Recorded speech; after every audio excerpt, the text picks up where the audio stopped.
Ambazonians, good afternoon. This 16th day of July 2024.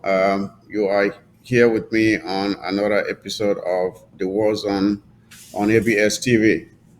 Uh, we will be having quite a few topics to talk about, and uh, I will be joined by Chairman Patrick, and maybe Honorable Sama Thomas will be joining us if his network would permit. But fellow Brazilians, a lot has been happening during the week since we had our last show, and a lot's been happening in our struggle and around the world as well. And notably, the war politics, of course, we heard of the attempted assassination of former President Donald Trump, which luckily his life was spared, and other things happening, especially within the continent of Africa. But first, before we get into those stories, I would like to take a moment to salute our brave warriors on the ground who are doing a marvelous job defending our territory and defending our mothers and fathers, brothers and sisters who were uh, exposed to the brutality of La Republic of Cameroon, as you well know, and they were forced to get out there and use whatever they could find to defend them. And that's what they've been doing for the past almost 8 years now. Uh, now, there have been a few things that happened during this week, some of which were rather unexpected. We saw uh, the burning down of part of what used to be Moja Moja's house, or they call it a palace. I don't know if that's really a palace, but or his chiefdom, I should call it that. And we saw the images of that. Who is really responsible? We don't know. We don't know. We know that La Republic has been very used to doing things in order to tag the restoration fighters as being responsible. At this time, we really don't know who did it, but whoever did it, I think he deserves it. When you choose to stand against your own people and to persecute your own people, karma happens in different ways. Karma will always come after you, and whatever is happening to Moja Moja, where he now finds himself being incarcerated and probably tormented, molested, and tortured by the same people he was trying to please by killing his own people. Now he finds himself, those he thought were his friends are now teaching him what exactly the kinds of friends they were. And it is tragic that we continue to be this foolish, not knowing who we ought to be serving, not knowing who we ought to be helping. Our own people willing to put their lives on the line to serve the very people who are oppressing your brothers and sisters, fathers and mothers. And now, Moja Moja, we don't know where he is and the condition of his being wherever he is. I think it's much deserved. I think he deserves that.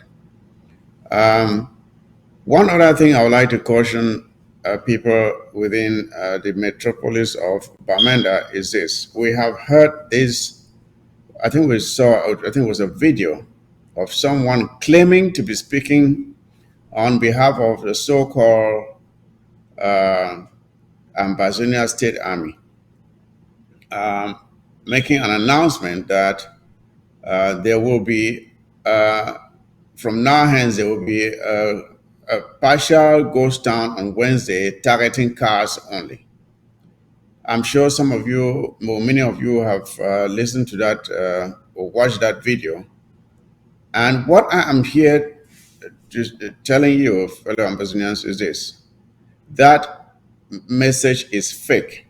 That message is fake. That message is coming from Nkonda Titus. Listen to me. That message is coming from Nkonda Titus. He is trying to make sure that he plants seeds of discord between our various movements to make us fight with each other because it serves them most. So there is nothing like a Wednesday ghost town. Listen to me, there's nothing like a Wednesday ghost town. That thing is fake. It is coming from Nkunda titles. It is not coming from any state army or any of the movements in this struggle. No, it is not. It is fake, so disregard it. When you listen to it, know that it is trash. It is trash. It's coming from the enemy. They are so desperate to see us fighting with each other that they will formulate lies and try to pit one side against the other. It is tragic, but we should be wise enough to detect such things.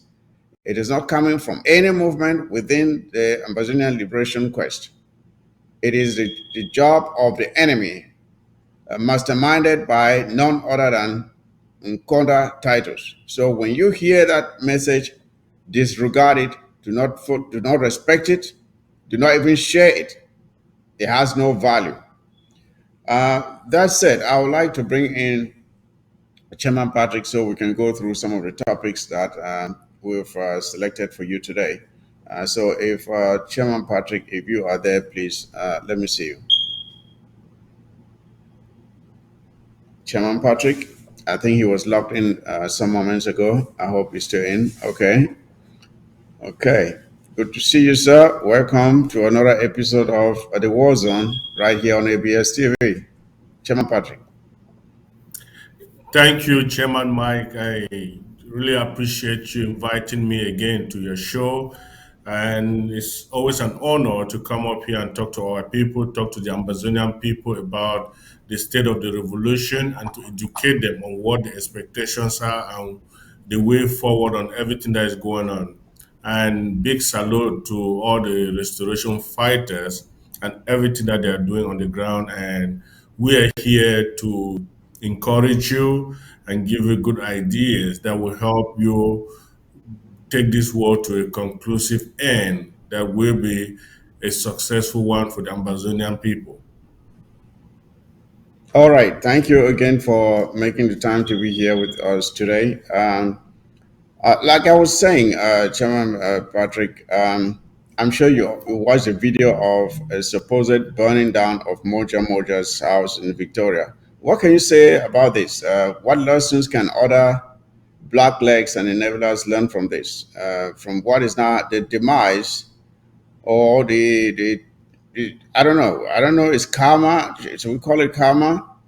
What has befallen Moja Moja, where first of all he was whisked away after he came out and made some very careless statements about a supposed coup that was plotted against dictator Paul Biya by some elements, and that he was approached to be one of the masterminders of the coup or the participants in that coup, and that he turned it down. And since then, the eyes had been on him, trying to understand exactly what is going on here and who these people he is talking about are. And since then, he was taken away momentarily or briefly, brought back, and then finally taken away. And we haven't heard anything from Moja Moja since then. What do you make of what has become of Moja Moja? Well, Comrade Mike, that is exactly what this regime does to those who they think they are working with the regime. Moja Moja has demonstrated that he was one of the dumbest persons living in our land. As much as he was fighting against our people and on behalf of the enemy, this has just proven to him that he was nobody. And the good thing is, Ambazonians did not get a chance to take him out, and he Mhm. is still in the hands of those who he was supporting, and they Yes. are teaching him a lesson to make him understand that you do not try to sell your own people to the enemy because they will not even trust you. Mhm. So, what Moja Moja did, even coming up to say he was invited by other top guns to overthrow the government of La Republique is one of those things that proves that he was just a stupid guy, a dumb guy. Mhm. Because Those are things that happen in so many different countries. There are military personnel, even in La Republic, who understand, who know that, or who have had those conversations with their colleagues, but they will never come up and say a word. Because if you say that right there on camera, on social media, what will be the expectations? They are going to call you to come prove or point out those who called you. So if he's not able to point that, he's going to end up in jail. And it's a good thing that he is in the hands of the enemies. So Moja Moja, whatever is happening to you, he did not even have a palace or a chiefdom in Amazonia. He was just a quarterhead. But the fact Mhm. is, because in some of these areas, because he was an influential guy, a military guy, he was able to subdue some of the chiefs in that area. And he had a voice because he had a little bit of piece of land, making all that noise, and La Republic is there cheering him because he was killing his own people. So it's like they were Mhm. using him to, like a piece of wood that you use to kill a snake in your own house. So Moja Moja has demonstrated that he is stupid and he is being used by the enemy against his own brothers and sisters. And today he's paying the price of his stupidity. So one thing that this is the same message to those who think they are working with La Republic. Even if you are the moment La Republic will be packing out of Amazonia, they are going to point out everybody that was working for their military.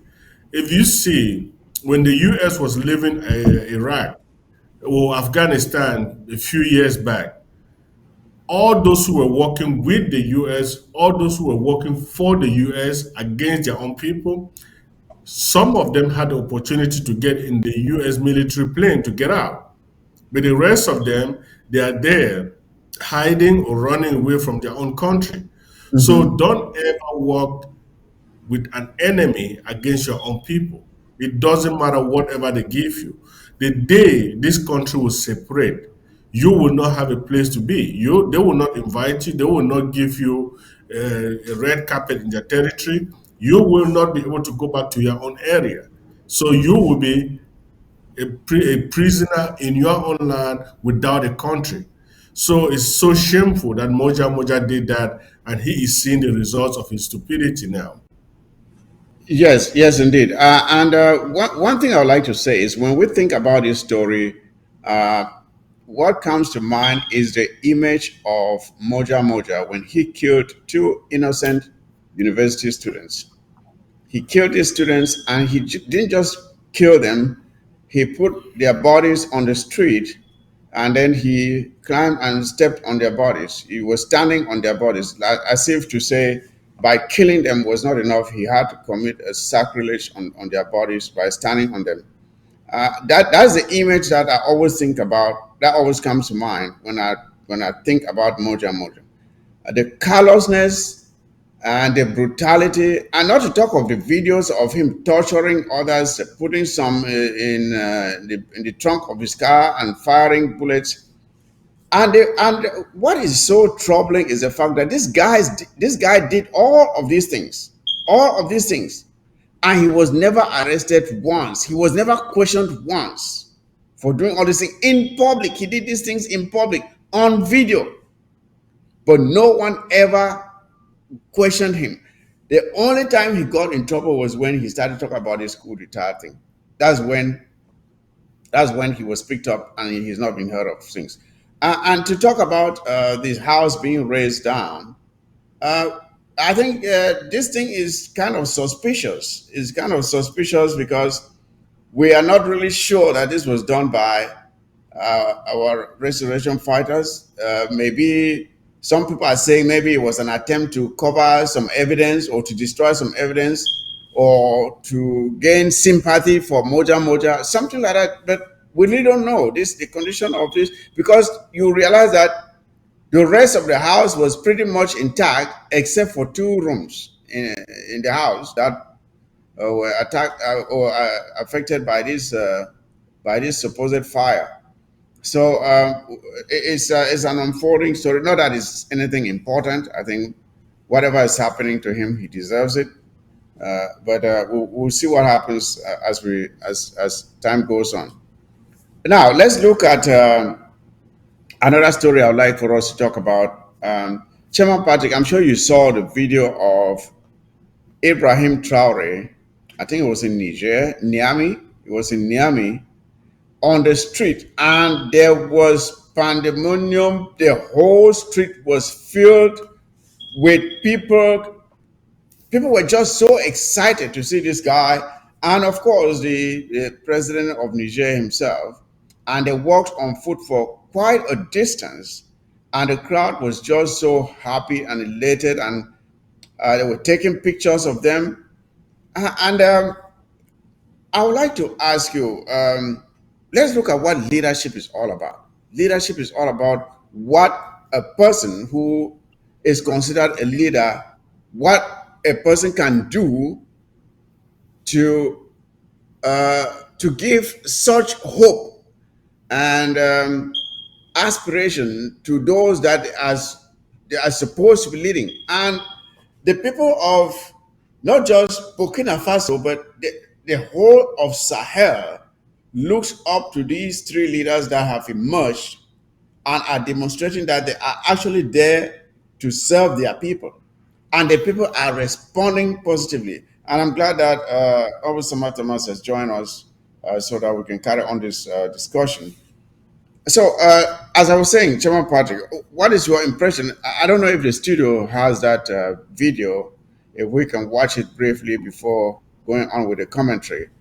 But if not, Chairman Patrick, what is your take on these three leaders that have emerged in the Sahel and are setting a different example of what leadership is as compared to what we have known in Africa for quite some time now? Well, comrade, it is like a new dawn in Africa. And most of those sit-tight leaders in Africa today are shaking. They are on the edge of their seats because they are seeing exactly what Ibrahim Traore and the other guys are doing in the Sahel area. And I will tell you, I will promise you, in the next 2 years, this wave of change is going to flow through other African nations, like let's say Uganda or even La Republique. The young will come up, the young are seeing that they can do it. Mr. Traore has demonstrated that leadership is about the people that you are serving. It's not about you. It's, if you make the people understand, if you make the people see that there's a vision for this country, you are going to see the people protect you, willing to die for their own country, not willing to live or skip the country like La Republic is dishing out passports to all the young people to get out. Those are little things that you see that good leadership is on this driver's seat of a country. Mr. Traore, when he was going to Niger a few months ago, a few weeks ago, he knew that he was going to go meet his people.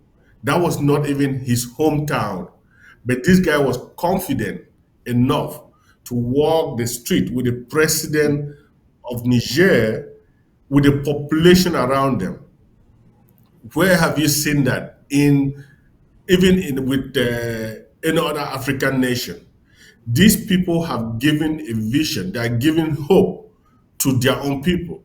That is why when we are talking about Ambazonia, we know when the moment comes, whoever will be the leader of Ambazonia should know that you should give the people a vision, the direction of the country. You are going to set the tone and say, this is what I'm trying to do. That guy has not even, last time I think when we talked about this, he has not gone out to purchase the biggest limousines or the most expensive cars. He is driving a 1992 Land Rover that he was using while in the military. He is not doing this because he doesn't have the money. He knows when the country succeeds, he will be able to afford whatever he wants. When we compare two things, look at what is going on in La Republique.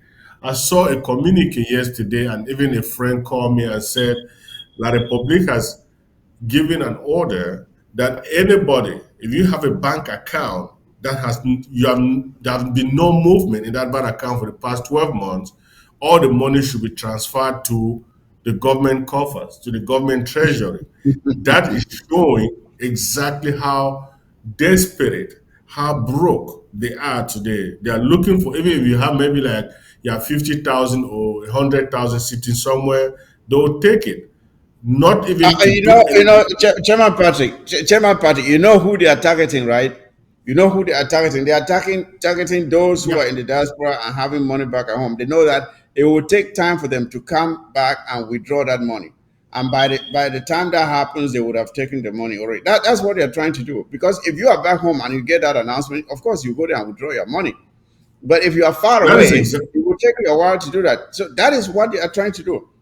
As we were saying about the leadership and or the example that has been set by the Sahel leaders, uh, you ask yourself, what does it take? What does it mean to be a leader? You are, a good leader is one that inspires hope in those he is leading. That gives a vision of where he wants to take the people, and has a roadmap of how he wants to get there. You see, so when you see these crowds, the excitement, the joy, people struggling just to have a glimpse of them. Look at the crowds. Just look at the crowds. Look at the crowds out there. People are very hopeful and optimistic of the future that these people, the vision that they are creating of the country or their three countries that have come together. And Honorable Sama Thomas, I would like for you to come in here. You know, when these guys came in, ECOWAS wanted to sanction them. First of all, they threatened military action to oust them from power. But what did they do? They banded together. They came together and they signed an agreement and said, if anyone should attack one of us, we fight together. You attack one of us, you attack all of us. ECOWAS had to back down. They backed down, and then they had already kicked them out of ECOWAS, right? So when they backed down and they didn't know what else to do, they extended an invitation for them to come back into ECOWAS. And these guys have snubbed them. They have snubbed them. They are not willing to go back in there because they want to come in so their wings could be clipped again. They want to come in so that they are restricted from doing what they are supposed to do to uplift their people. They know that ECOWAS is under the control of other foreign countries and that they are not there to serve their people. So they looked at that thing and they say, you know what? We have broken free and we are not about to give our hands to be chained again. And they have refused to go back to ECOWAS. And so right now, Obisama Thomas, I'm sure you know, ECOWAS is in panic. The so-called toothless African Union is in panic. And now what is happening in where again? I think we have Burkina Faso, Mali, and And Niger. Niger. Yeah, those three countries. What is happening there is an eye opener to the rest of Africa, and those who are micromanaging things in Africa from a distance are very concerned, and they are trying to mend their fences to see that this so-called virus that has emerged in the Sahel does not spread. They are trying to contain it so it doesn't spread to other countries. I don't know how lucky they will be. Honorable Sama Thomas, what do you think about this? Honorable Sama Thomas, I don't know if he's there. I hope his audio. Honorable Sama Thomas, are you there? I am there, but I don't know if you can hear me. Okay, I can hear you now. Go ahead. Okay, thank you. You know,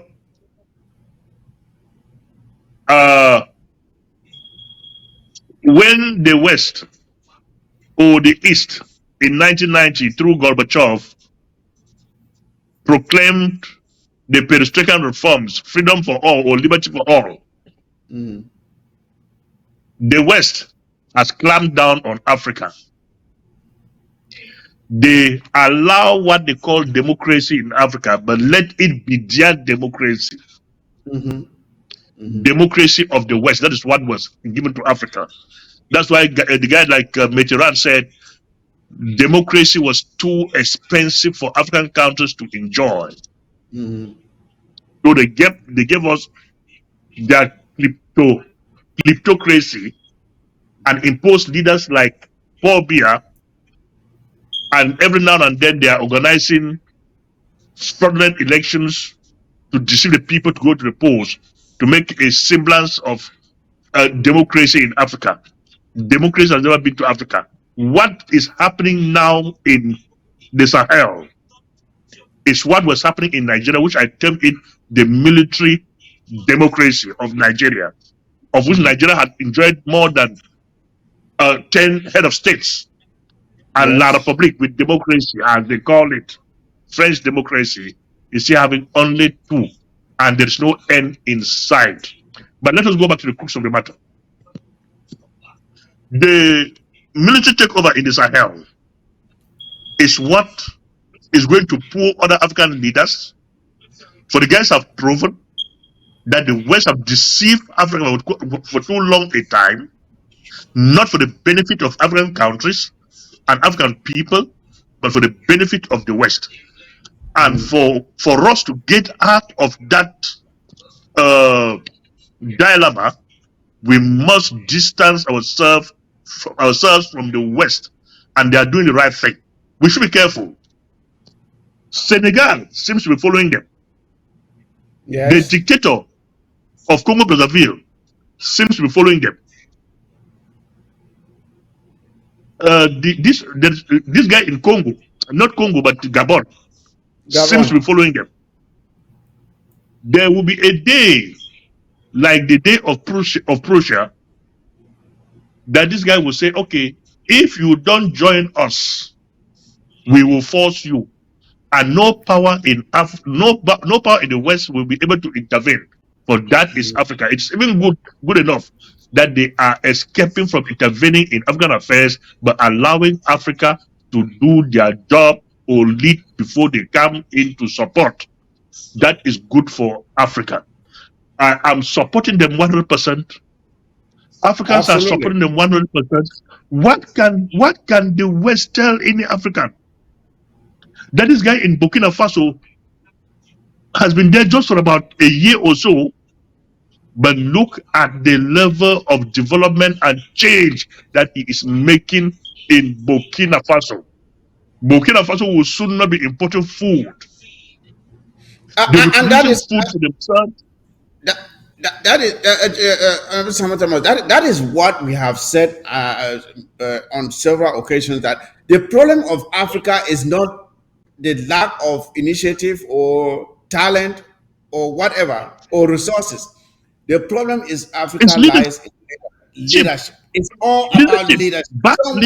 A visionary leader, someone who will tell the people where they are supposed to go and give them these resources, and the guidance to get there. These guys are doing exactly that. When you listen to him speak, he has a clear vision of where he wants to take Burkina Faso. And he knows what has hindered them from achieving that in the past. And that is exactly the path that he is creating for his people. That is what leadership is all about. When you look at the herd of animals, the leader stands ahead. The leader looks out for the followers and sees the path, makes sure there are no threats, there's no danger ahead, and that's where he would take his people or his followers. And that is what this guy is doing. Our problem in Africa for so many years has been the fact that there are people there who call themselves leaders, but they are there to serve the interests of others, not the interests of their people. And these guys, I'm telling you, whether whether the rest of Africa likes it or not, what they are doing here will be contagious. It will be irresistible because others will see how developed these countries that were referred to as some of the poorest countries. That's what they were referred to. When people start seeing them emerging as successful developed countries, people will not resist copying what they have done. And that is why the West, for so many years, has always tried to kill our good leaders. When they see you coming up with such initiatives, they try to kill you so that you don't set an example for others to follow. But let them dare kill one of these guys again now. Let them dare touch one of them. The eyes of Africans are on these people. Let the West come again and kill one of these guys and see the trouble that will emerge. You finish your thought there on the Thomas. Well, like you've just said, what is going on now in Africa it seems it's just a trap that they've set for the West, waiting for them to drop to fall into that trap for all of them to be booted out of Africa now, because they've overexploited Africa for close to 500 years with nothing to show. I used to ask my girlfriend in the house, because she's from Ghana. I asked, do you guys in Ghana have any statue made out of gold in Ghana, and you guys are called Gold Coast? I said, because here in Belgium, you go to places in Belgium and you see that those places are done with gold, pure gold. But where the gold is coming from, there is no statue. Even at the presidency, at the gate of the president, there's no gold there. So what is going to happen? What is happening now in Africa is that we will boot them out. These guys will boot them out. And tomorrow you will go to Africa and see statues erected with the gold that is beneath our feet, the diamond that is beneath our feet. Every mangadi that is beneath our feet, we will use it to also adorn our own country. How can we be selling gold, which is used to back every economy? We are giving it to these idiots and taking a piece of paper called money. When it expires, we throw it. We are running back to them to come and borrow money instead of getting that gold to back our own reserve. We don't have a reserve, but we are giving them gold, taking a piece of shit called paper money. It is really pathetic that the gold that is coming out of Africa, we have no reserves. But the gold reserves are in France, they are in the UK, they are in other places. We don't have any gold reserves. Yes, the gold is coming from our soil. Chairman Nkrumah, let me finish before we go to Nkrumah in 1963 talks about a single currency in Africa. That for us to succeed, we must come up with a single currency, a single army. Africa fails to do that. Europe bought that Nkrumah's policy and came up with Europe. You've realized that you can, if we were to count the number of leaders that have been killed, assassinated, or overthrown because they dare to raise the issue of a single currency or of Africa uniting, any leader who came up with that idea was taken out. Every single one of them. All of them. Whenever you start talking about a single currency or Africa coming together or having a common market, you are taken out. That is what we have suffered in the past. But I think those days are getting over now. Now, I would not like for us to belabor these points since we have other stories to cover. But that is just for us to understand and to understand that when you are a leader and you want your people to appreciate you, that is what you do. That is genuine love for a leader. When you see those crowds, that is genuine. It is not coerced. It's not the one where they give you 1,000 to go out and that is not bread and sardine. Yes, or bread and sardine for you to go out. It is genuine. Those people are coming out because anybody paid them to come out. They are coming out because of the love that they have for their leaders. And that is what we should expect when Ambazonia is free. Now, Chairman Patrick, another story that we have had during the week is one where we have noticed where La République du Cameroon, typical of them, it seems La République du Cameroon now has decided to completely abandon Victoria as a refinery depot of crude oil, and they are now investing in Kribi, just as they did with the deep sea port, which this blockheaded John Gute came and advertised that his papa, Paul Biya, was going to build a deep sea port in Victoria. It never happened. But they have decided now to abandon Victoria, and they are taking the bitumen plant to Kribi. Remember, they have promised us several decades ago that the Victoria deep sea port will be constructed.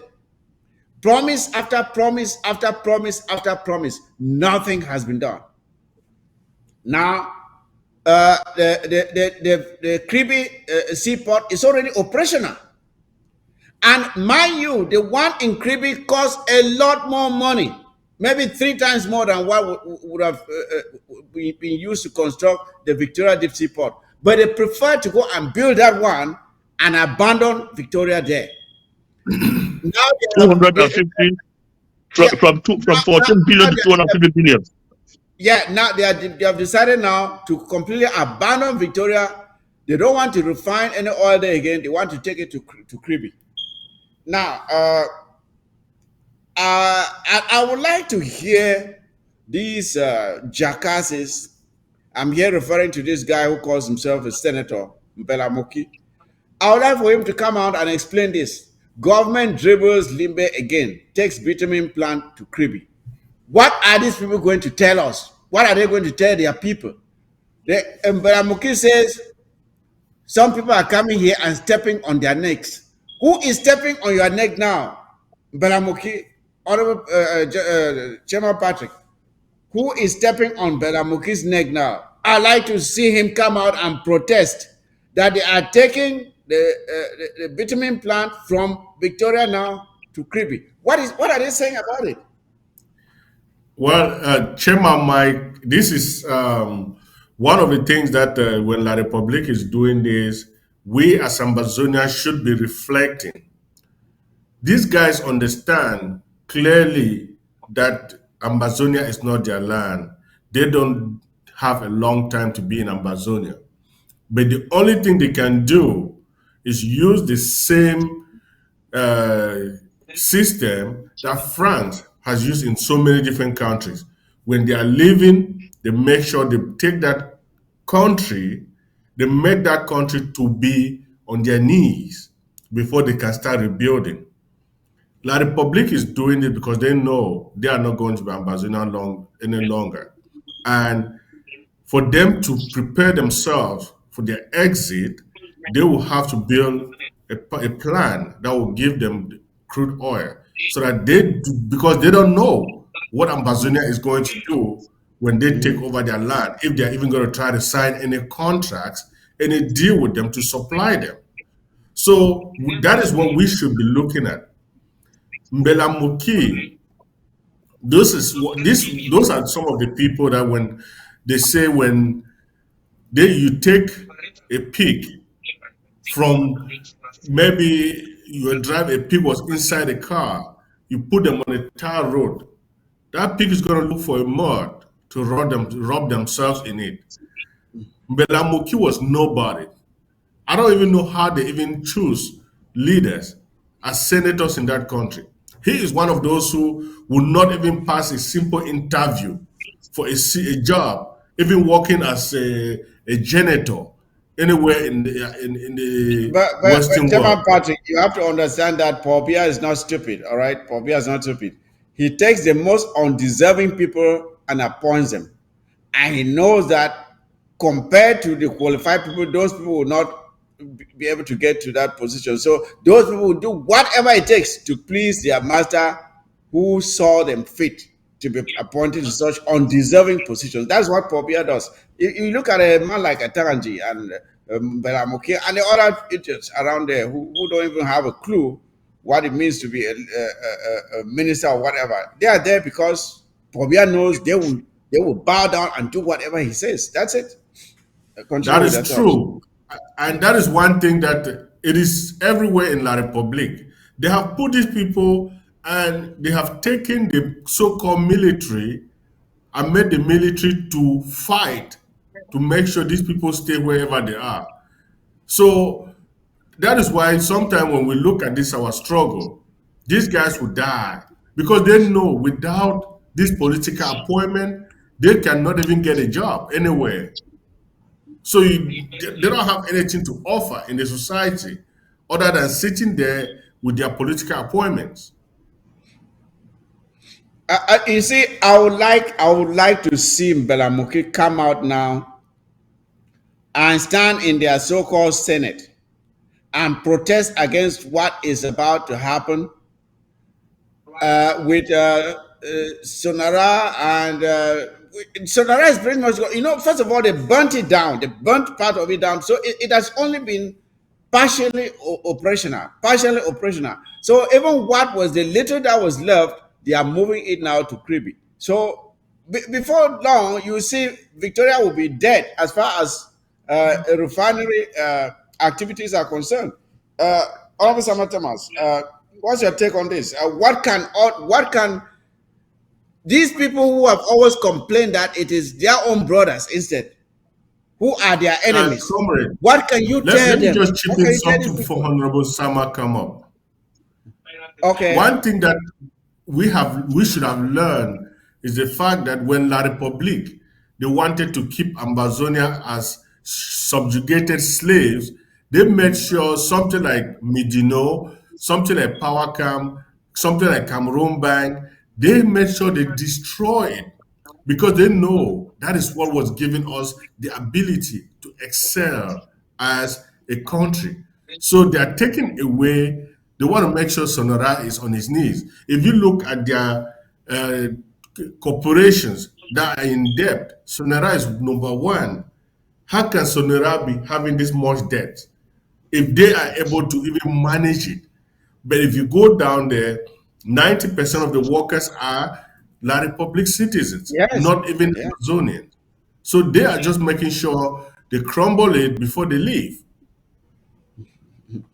All right. Officer Thomas, your take on this, please. Well, you are talking about Inga. What were you expecting Inga to do? Let me go to our Sonora and whatever. Power Camp was decommissioned because it's in the southern Cameroons. I will go up to Bamenda.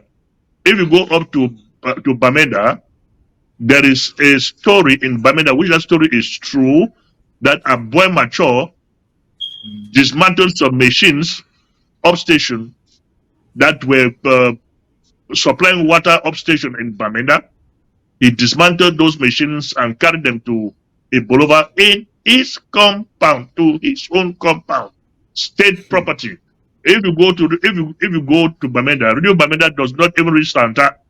But I was surprised when I went to La Republique North in Marwa. You could get Radio Bamenda from the north 5.5, 5 on 5, clearer than you can get Radio Bamenda in Santa. Why all those things? Because La Republique is controlling Radio Bamenda either from Bafoussam or from elsewhere that they choose to. Now let us go back to Sonora. Inga. Instead of Inga protesting that La Republique's knee is on his neck, that they've decommissioned Yoke or Power Camp, instead of Inga to protest that the deep sea port promised from time immemorial has never come. Instead of Inga to protest that the Chicos International Airport that was there with a fleet of planes, the shipyard in Victoria, or the Southern Cameroon shipping agency that was decommissioned by La Republique, which we don't know where those ships are today. Instead of Inga to protest with La Republique, that before La Republique came into the Southern Cameroons, there were trams running in Victoria. Today, those trams, you cannot even get their scrap where they are. They are no longer there. Instead of Inga to protest against La Republique, that there was a train transport system from Kumba to Chico and elsewhere in that same damn place. He is not protesting, but he's saying that somebody's neck, the Bamenda man's knee, is on the neck of the backward people. Instead of Ingaringa to protest that La Republic is appointing La Republican citizens from Douala to be chiefs in Victoria or in Boya, he is protesting that the Bamenda man's neck, his knee is on his neck. These people are sick. Their slave master or their master is dead. He treating them, doing everything to kill them. They see nothing. They've come up, their master has come now with the last straw that will kill the damn shit horses that are already dying, taking away Sonora. That is the Sonora they were always bragging over. The Bamida people want to come and die here because of Sonora, as if the Bamida people were working in Sonora. I don't know if you will find 2-3 persons from Bamida that are working in Sonora. Now that La Republic has taken it to creep, what will Ingaringa again has to say about the Bamida people? These fools, we fought for the GC Ibot. When he came, we said, go to Boya. That is our headquarters. These fools, we fought for and to Southern University. When he came, we said, go to Boya. That is our capital. When the university went there, they said, it's their university. We've come from Bamida to come and destroy their university. These people, you find a bunch of idiots like this that you've struggled to carry them along with you, but they've refused. In fact, I'm talking now with bitterness about these guys, the way these guys have dealt with us. We've struggled not to really vent our venom against these guys, but they are forcing us out, and we will have nothing else other than to follow them where they want us to follow them. Look at when Moja killed the 2 university students in Victoria or in Boya. John Gute left Yaoundé, and when you do this in Bamida, we are saying congratulations. Mm-hmm. When you fire a damn gun, we say congratulations. What you've done it great. John Gute went and did this to Moja. That what you've done is great.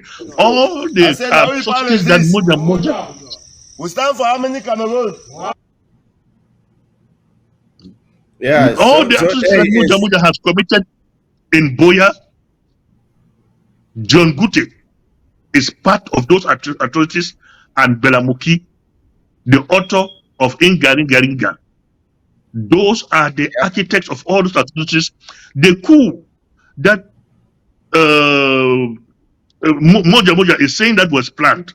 John Gute is part of that coup, and Ingaringa was part of that coup. Mr. Paul Biya must not only arrest Moja, for the architect of that coup is still free, living in the so-called prime minister's house in Yaoundé. He needs to be arrested in the person of John Gute and Mbelamuki Charles. These are the architects of all that trouble, and Paul Biya must make sure he deals with them. Yes, and I want it to be very clear here that for all these promises that were given about the Victoria Deep Sea Port and the Ring Road and Menchum Falls development project, and all of these things that were promised are never done. The only reason these things were not, these projects were never carried out was not for the lack of the money to do it. It's for the lack of the will to do it, because they happen to be located within the southern Cameroons. That is it. That is the only reason why these projects were never carried out, because these projects happen to be located within the southern Cameroons. That's why La Republic of Cameroon refused to carry out these projects. I know that the initial Sonora that was located in the southern Cameroons was because of its proximity to the crude oil that was coming out of Victoria. That was the only reason. And they Factors that realized that determine the localization of an industry. the cost of transportation to somewhere else to refining would have been so much that so they had no choice but to put it there. But now that they have found an alternative in Kribi, they are trying to completely kill Sonara and move it to Kribi. That is They what is are going happening. with it to Kribi. Come Mike. They are carrying it now to Kribi finally because of the crude oil that is being pumped from Chad that Damn, they that is treated it. that it must go but to Yes, Kribi. That's why exactly. that's why they want to get the refinery to Kribi so as to refine that crude oil which is coming down from Chad in Kribi. If not is coming from Sonora, they should refine theirs in Kribi and decommission Sonora. Exactly. In Garinga, Exactly. come out and talk. We only want to come and talk about this is where your interest now lies. And you see these statistics that are being scrolled on the screen here. I just want people to look at them. And you cannot imagine that with this much money that is supposed to be coming out of this investment, Sonara is broke. Sonara is in debt because of corruption and mismanagement. It is in debt. So when they are killing something that it is supposed to be profitable, but it's not profitable because of all the bad deals that have been struck. Bad deals that where money is being. You remember there was a certain report that came out of recently. I forget which institution in the U.S. that released that report, where backloads of money were brought in as bribe to various government officials so that they can sweeten all the contracts that were being issued out and allow these foreign corporations to carry away the wealth or to take the oil at giveaway prices while stuffing pockets. That's the Glencoe saga. The Glencore report, where some of the companies were being charged in the USA. So this is the and we are saying all these things so that Ambazonians should understand. When we are saying that there is no hope for us as long as we are with La Republic Cameroon, it is for these reasons. It is for these reasons because the underdevelopment of the southern Cameroons is not for the lack of resources, it's for the lack of the will. La Republic has intentionally destroyed all of our corporations, all of those companies that used to give us money in the southern Cameroons. La Republic systematically destroyed them in order to keep us impoverished so that we continue to depend on them. And so that when we try to fight back, we don't have anything to fight back with. That is why they did it, and that is why they are continuing to do it. Your final thoughts on this topic, Chairman Patrick, before we go on to the next topic. Well, I think I'm still going to repeat what I said from the beginning. This is a sign that La Republique knows that they are going to be out of Ambazonia soon. And for them to invest in any project in Ambazonia, it's like they're putting their money where they don't even see where the returns, if the returns will get back to them. So this is a moment for every Ambazonian who is watching, who is thinking this revolution is going to die one day, to get back on board so that we can all get together and get the Ambazonia revolution over in a positive way. We should all understand that those enablers like Mbelamoki who were running their mouth, that people were on their neck and all that stuff. This is a moment that we expect. He is a lawmaker, as they call them. He should be able to get up and speak in their parliament and ask some critical questions as to why we already have a refinery. No, Why are they no, moving no. He is everything? not going to do that, Chairman Patrick. That is a gong dog. We call it gong dog. He will put his tail in between his legs and even pee on his pants if someone were to approach him. He would not have, he doesn't have the courage to do that. You know it. It's a coward. These are all cowards. He's just trying to please his master. That's all. So Thunder fire, yeah, thunder fire them. So what we are going to do here in a related story, I would like for us to watch this video first of that is the assimilation. That is, I want us to understand one thing. For almost 8 years now that we have been in this conflict with La Republic of Cameroon, there is no indication whatsoever. There is no indication whatsoever that they are making any efforts at addressing the initial grievances that the people of the Southern Cameroons had when this conflict started. There's none whatsoever.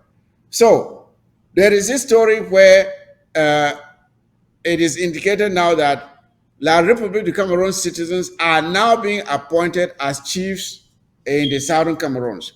Let us watch that video first, and then we'll comment on it. If the studio has that story, I think the studio has that story.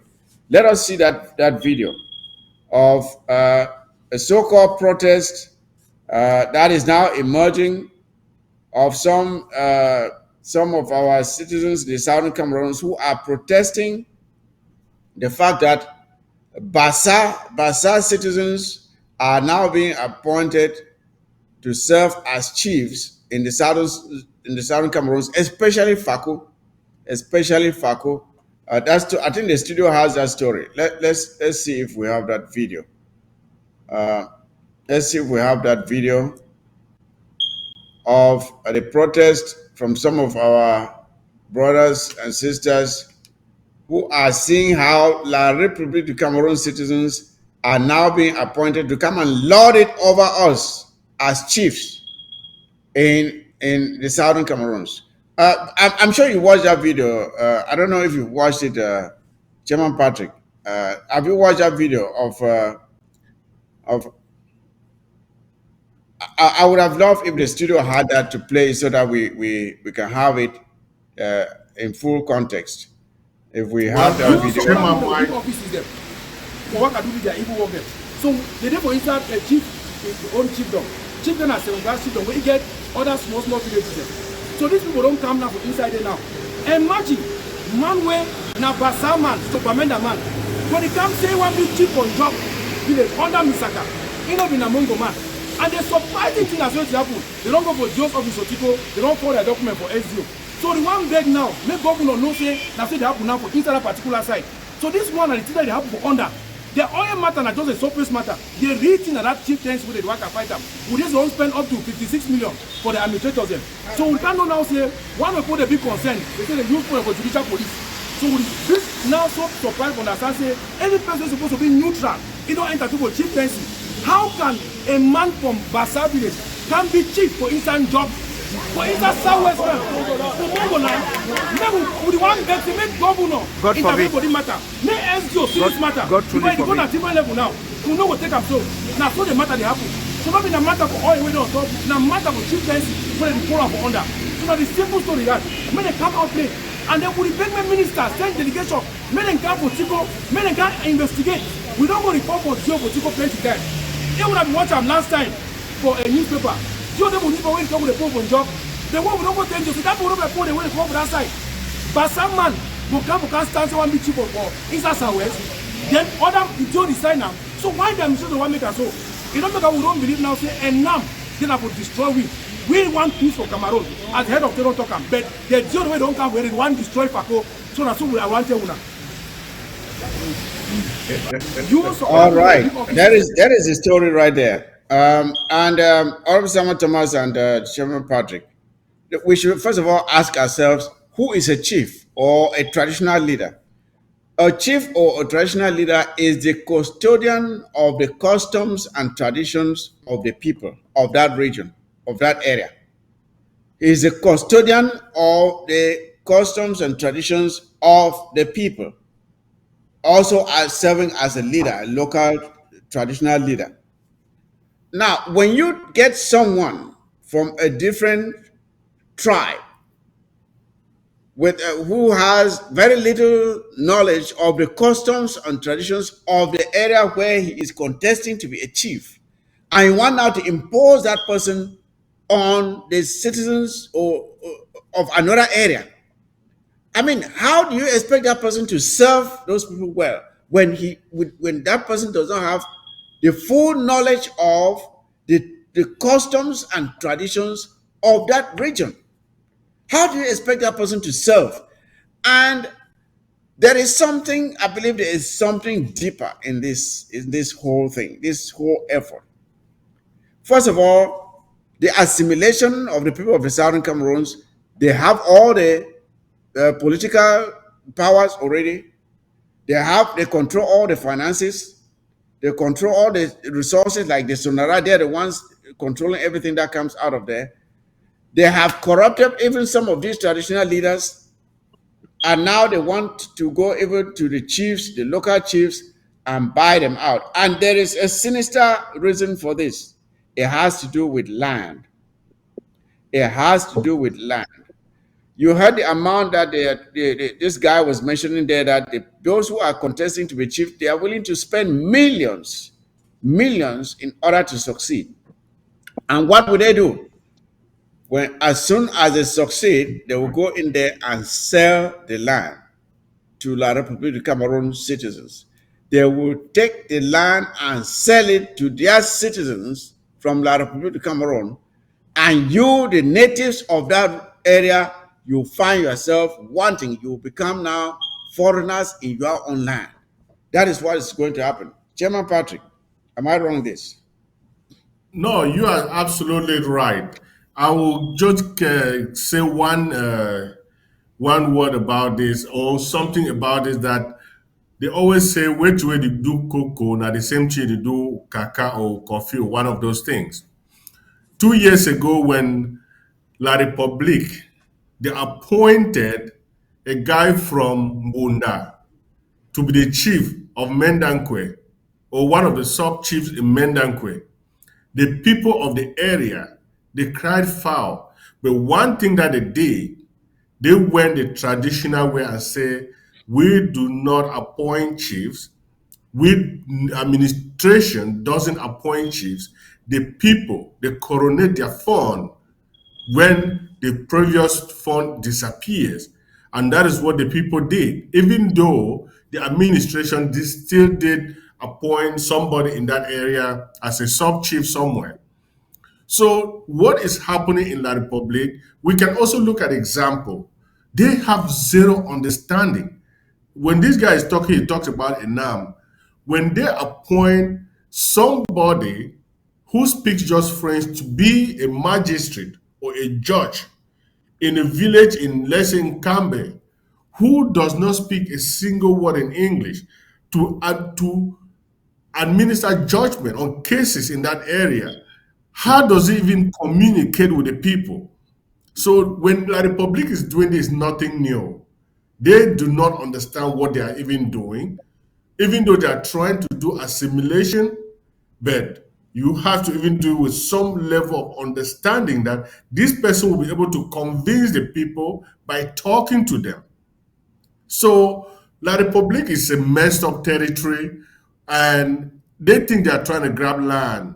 Eventually, when Ambazonia is a reality, when we take over our country, some of these people will not even have, if they have spent their money to buy land or sell land to their citizens, they will all be packing out without anybody even questioning them. And they are going to lose all their properties. That is why if you are an Ambazonian, if you are an IDP and living in La République, don't even make a mistake to build there, because the moment will come that you might also be losing your properties. When they see that they cannot take their properties away from Ambazonia, they will try to confiscate your own property in their land. So it's a shame that La République is doing this, and they keep doing the administration. They are collecting money. They will collect money from it's more like the biggest bidder, the highest bidder takes the position. Chieftaincy in Ambazonian land has never been an appointment. It's a coronation by the elders of the village whenever there is a vacancy in any chiefdom. So it is just some kind of an amazing situation that La République is doing what they are doing, but unfortunately, we are going to go back and make sure our tradition is respected and the funds are coronated by the people who are supposed to do that.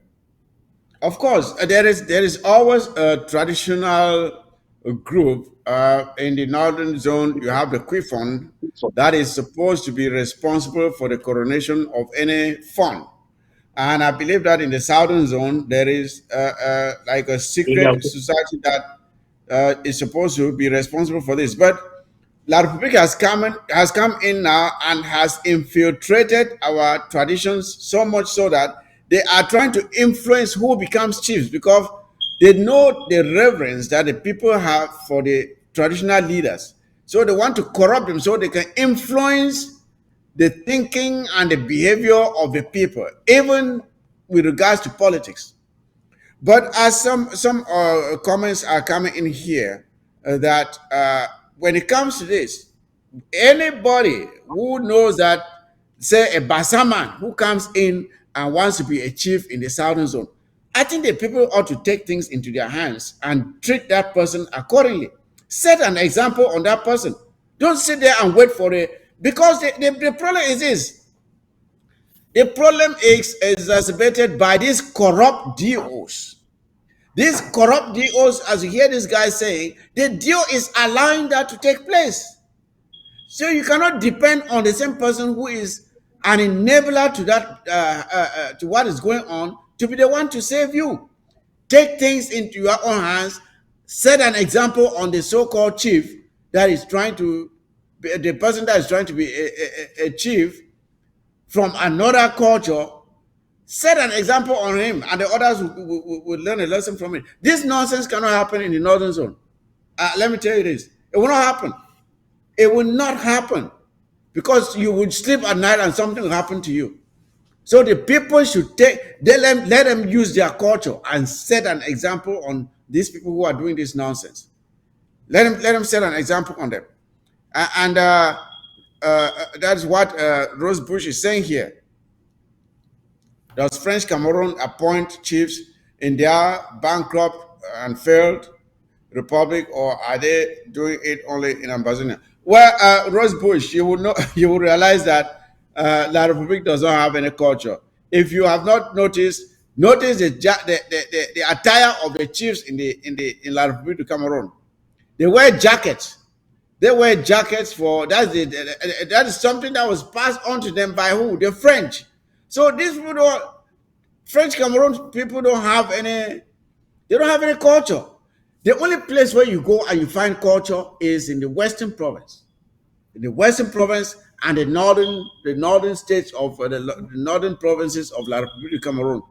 Those are the only places where you go and you find culture. Center, South, East, they don't have any culture. Even the bazaars, they have just their wrapper that they tie on their waist and a shirt. They don't have any culture. So if you're asking, they have none. So the chiefs are pretty much, who becomes chief is influenced by the DOs.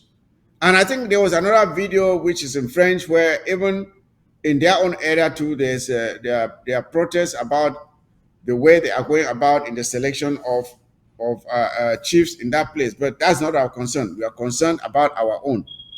So I don't know if it seems Nisama drifted away a little bit. This is what I'm saying. Ambazonians, the assimilation of the people of the southern Cameroons is still continuing. La Republique is not holding any breaks. They are not about to reverse their intentions. They are advancing and going even to the chiefs and the funds and trying to influence who becomes the chief of a fund in the southern Cameroons. Because by doing so, they put their stooges who will serve their interests and not the interests of their own subjects. That is exactly what is going on. So open your eyes and fight for your rights. That is what every person ought to be doing now. Because if you are waiting for them to change, it will not change anytime soon. Fight for your rights and fight for the liberation of the southern Cameroons. That's the only way we're going to see freedom. You want to say something? Yes. Okay. On the issue of the chieftaincy struggle, which is now going on in Fako. We know that chieftaincy in Southern Cameroon is hereditary. And it comes from the background of the people that were like the custodians or the first arrivals in a certain village in the Southern Cameroons. Their leader became chief. And from there, that family continues to lead that village. Not this type of La Republic, not what La Republic is coming in with today, that they are appointing chief, giving them uniforms like soldiers in Southern Cameroon. But are we going to blame them? The answer is no. Had it been the Bakweri man, the man in Boya refused the interference of La Republic into their traditional setup, La Republic couldn't have been doing what they are doing now in Boya.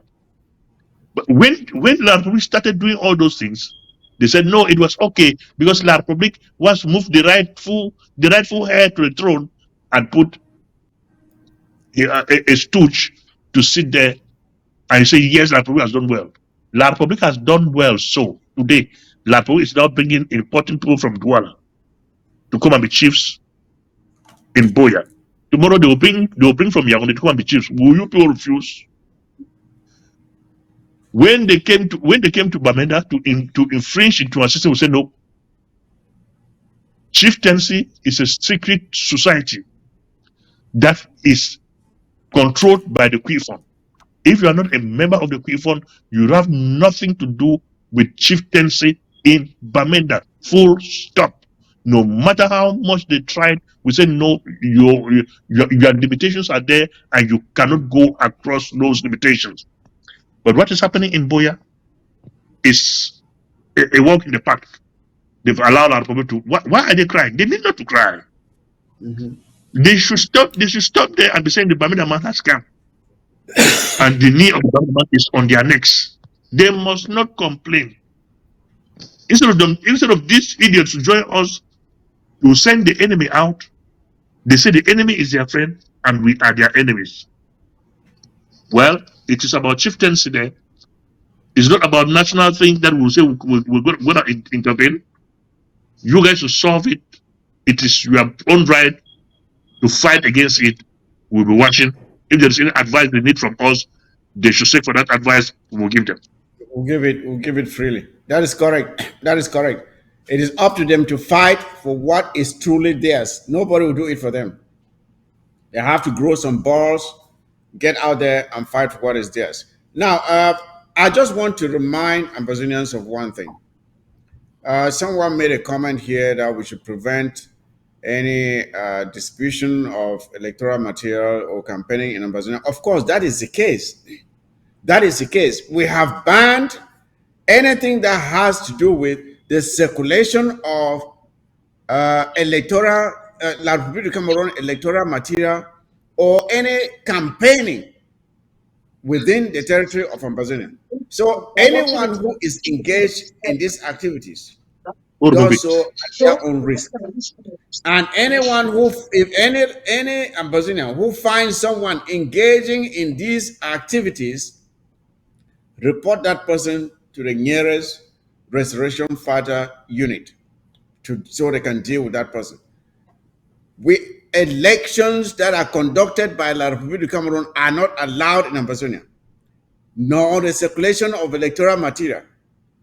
That is completely outlawed in Ambazonia. I cannot say that loud enough and firm enough. Do not expose yourself to enormous risk by engaging in these banned activities in Ambazonia. No elections conducted by La République du Cameroon in Ambazonia. They are outlawed. All right. That I hope that message is clear. Now, fellow Ambazonians, you know that this struggle goes with the availability of funds, and there is this website, amberdues.com, where you can go to and sign up to make monthly contributions. so that we can continue to support the efforts of this liberation struggle. That's the website right there on the screen, amberdues.com. It's very easy. The process is simple. You simply sign on, put your account information, and you can be anonymous. You don't have to put, if you want to be anonymous, you can be anonymous and put any name there. We'll take it. But we want to make sure that you are helping in funding this struggle so that the things we do uh, in supporting our fighters in diplomacy, all the things that we do, that we have the funds to continue to advance the cause of this struggle. You know, La Republic is taking our resources. We have no access to our resources. They are taking everything. Until we take our territory, we cannot have access to these things that are supposed to be used for the benefit of the Ambazonian people. So I want to urge you, please, if you have not signed up yet, do so. Sign up. The process is very simple. It takes just like 5 minutes and you're done. And every month, whatever you declare, you have to indicate how much you want to be taken. Nobody, if it's $20, $25, even $10, whatever it is, you just indicate there how much you want to be taken, and that amount and only that amount will be taken from your account each month. So I want to urge you all to try to sign up. Thank you very much. With that, Chairman Patrick, your final thoughts. Let's round up this program for today. I know we've talked about a lot. You can decide how to summarize your thoughts, and they will call it a day. Well, I'm just going to take the moment to remind Ambazonians about the fact that whatever we do, financing this liberation war is a compulsory uh, endeavor by every single Ambazonian. And I'm going to And also talk about. before you end there, Chairman Patrick, I think I forgot to mention the fundraiser for Momo, which is coming up on the 28th. I think so. If you can That expand is on what I that. was about to dive into. Yeah. So, to every Ambazonian, if you are out there and you have been watching what we have been doing in this revolution, understand that it all goes with financing. And we have it very clear. We need to run the revolution, and we are going to do this by everybody, every Ambazonian, contributing their own fair share. On the 28th of this month, it doesn't matter where you are. If you are an Ambazonian and you want to see us move forward, and if you are an Ambazonian, you are looking at what is going on with the US elections, there are some positives that people are not seeing when it comes to the Ambazonian liberation. But we cannot talk about this on TV because these are things that when we do diplomacy, we keep them under wraps until it comes to fruition. Ambazonians are going to benefit a lot at the end of the day in one way or the other. Let's come together on the 28th of this month and chip in. Let's contribute. Let's help the fighters on the ground. Let's give them what they want. La Republic is on life support, going into personal bank accounts in their country. If you have been in America or in any part of the world for more than 3, 4 years and you had a bank account in La Republic, just know that your money will be gone in the next few months or days because they have sent letters to all the banks to wire all the money that has been in their account. That means they are broke. We are still working. We have financed this war by our own sweat. We have not borrowed money from any organization or from any corporation. Ambazonian, the country is not going to start with a foundation of debt. We're going to start with the strength, with a vision, with something that every son and daughter of Ambazonia will be proud of, and with a diplomatic foundation that will build and set up a country that will all get up one day and say, yes, we did it. So come out on the 28th of this month and chip in for the county draft that is going on for Momo. We want to change the game. We want to set an example that if the international community doesn't want to support or give us what we want, we will do it ourselves. They know we are at the front of this revolution, and they will follow us when they see that there is that enabling environment for them to do business with Ambazonia. They will all come in. So thank you so much. And to the liberation fighters, you all are great. You all are doing a good job on the ground, but keep up. Nobody should even try to tell you to turn your weapon against your own people. Nobody should send you out to go collect taxes from any of Ambazonian.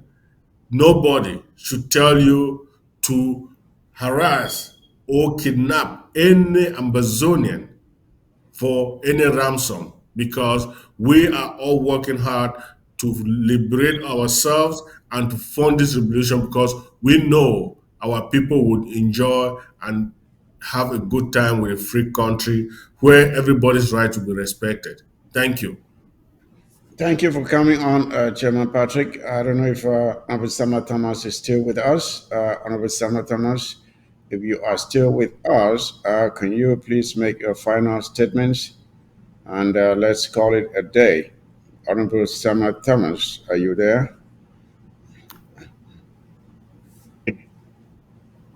Well, before coming to the studio, or before coming to the program, there was a rumor.